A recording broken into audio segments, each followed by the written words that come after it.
Spreadsheet, Module B, Homework Assignment Number 1. You'll notice at the bottom there are 3 worksheets, Complex Formula 1, 2, and 3, in this one workbook. And you should recognize this particular worksheet. We worked with it on Module A, but some of them have been modified.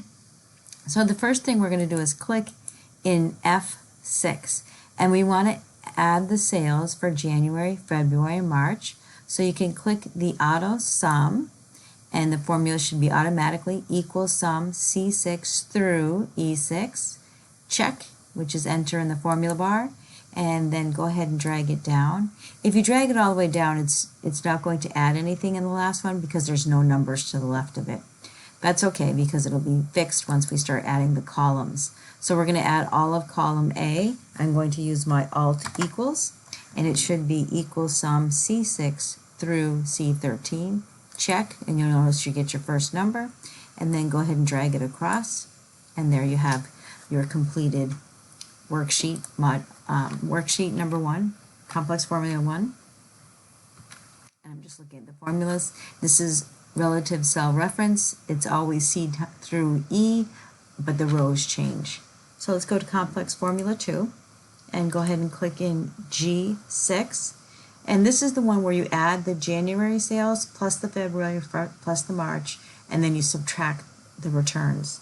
So last time, I'm going to do it both ways, but last time we typed equals, because all formulas start with equals, and then J6 plus C6 plus D6 plus E6, but minus F6.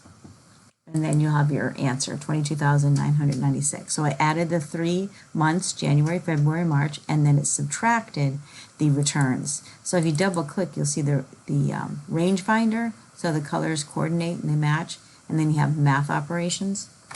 Well, another way that you could do it is you could use your auto sum. Whoops. You would just click it once, not twice. And this is correct, but I'm going to click in here, and then, or actually I'm not going to, I don't want it to add the F, so I'm going to reselect, so it's just the 3 months, January, February, March, and then up in the formula bar, I'll type minus F6, and then check. So either way, it's the same figure, so go ahead, the same value, drag it down, and then go ahead and add your columns, auto sum, check, and drag it across. So either way, if you wanted to do the way we did it the first time in Module A, which was equals C6 plus D6 plus E6 minus F6, that's fine. Or if you want to do it in 2 separate, where you do inside the parentheses first, adding C6 through E6, close parentheses, and then minus F6. Either way, it'll work fine. And then Complex Formula 3. So in this one, I did add 3 more months, and we want to add all of the months across, and also add the columns for each month, January, February, March. But there's another way to do it. I know we can do the auto sum. I know we can also do alt equals, but there's another way. So take the open plus over in C6, hold, drag down, and over. Do not take the total row or the total column. You get this little box on the bottom that appears. It's called Quick Analysis. Click that and you get a mini toolbar. Choose the tab Totals, and there's 2 sums, one on the left and one on the right. The one on the left in blue will add the columns down, and the one on the right adds the rows across. So we want both, but you have to pick them one at a time. Doesn't matter which one you pick first. Go ahead and select. Go back to your Quick Analysis, Totals, and then click the other one. Now the only thing that's different is the answers when you use Quick Analysis are in bold, and it does leave the corner one out, but that's okay. You can just do your auto sum and enter. And if you want them to match, you can just do Control B so that they're all bold.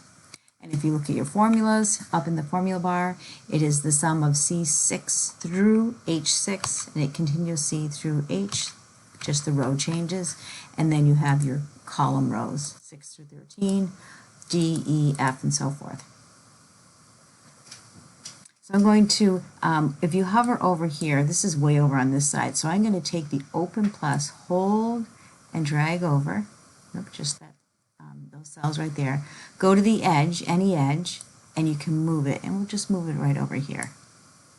So we want to find the smallest total amount, and I know you could probably find it easy, but if you had a lot of rows, you want Excel to do it for you. So click your down arrow for the auto sum and choose min for small. Make sure you reselect the correct range, not including the total.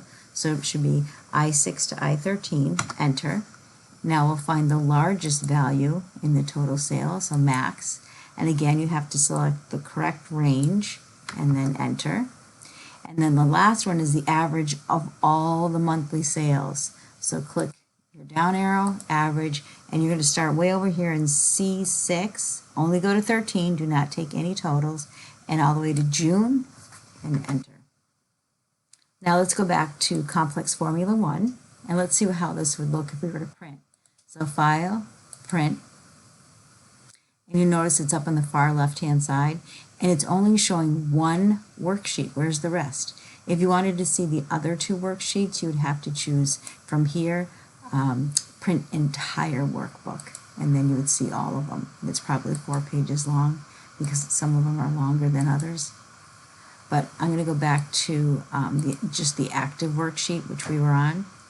Click the page setup at the bottom of the list. And this dialog box is similar to when we were in Word. So here you have your choice. You could keep it in portrait or change it to landscape. Then click margins. And this is where it's located right now, the worksheet. I would like to center it horizontally, so it puts it in the middle, horizontally, and then vertically. And you'll leave the margins all as they are, almost 3/4 of an inch. Go to your header footer, choose custom header, and it'll be broken down into 3 sections, a left, a center, and a right. So for the left, I want the date. Just click this 7. That's the insert date calendar. Click right in the middle, and we want the file name. Insert file name. It'll type it for you. And then in the right section, type your name. And then click OK. Oh, and there's your sample right there, the current date. It typed the name of the worksheet for us, and then our name. And it brought it down so that it's centered vertically and horizontally, and you have your header. So while you're back here, go ahead and save as, save it in My Documents or Desktop, and go ahead and submit. Thank you.